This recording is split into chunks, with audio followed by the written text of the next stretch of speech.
Je reviens sur la théorie des maîtrises en astrologie.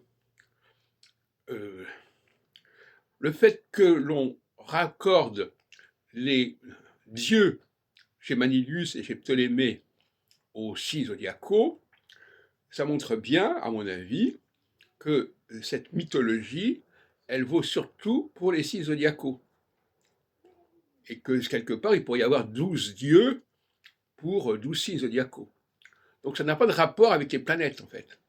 Donc l'attribution des planètes aux signes zodiacaux est une erreur. En réalité, euh, on passe. Il y a une ambiguïté à ce sujet-là, mais quand on dit par exemple quelqu'un qui est né du signe du bélier, on va dire il est martien. Bon. Donc on sait très bien que la tonalité planétaire, entre guillemets, tonalité mythologique, est une façon de parler d'un signe zodiacal. Par ailleurs, il y a la notion de déclinaison que j'aimerais bien mentionner. Déclinaison, au sens linguistique du terme, conjugaison, déclinaison, dérivation. Ça montre bien qu'à partir d'une seule matrice, d'une seule racine, on peut faire tout un ensemble de choses.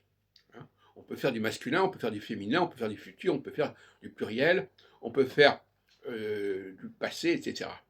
Donc, il y a là une économie linguistique intéressante pour l'astrologie, à savoir qu'à partir d'un seul facteur, en l'occurrence par exemple le Soleil, pour les 12 signes zodiacaux, mais on peut aussi prendre Saturne comme on sait, eh bien, on peut créer une infinité de variations, en tout cas un certain nombre de variations, ou en tout cas au minimum binarité, parce que la psychologie implique au minimum une binarité.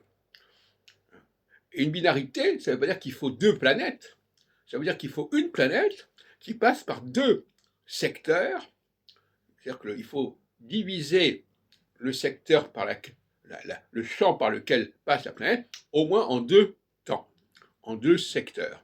On peut le diviser en plusieurs de secteurs, mais enfin, le minimum, c'est deux secteurs.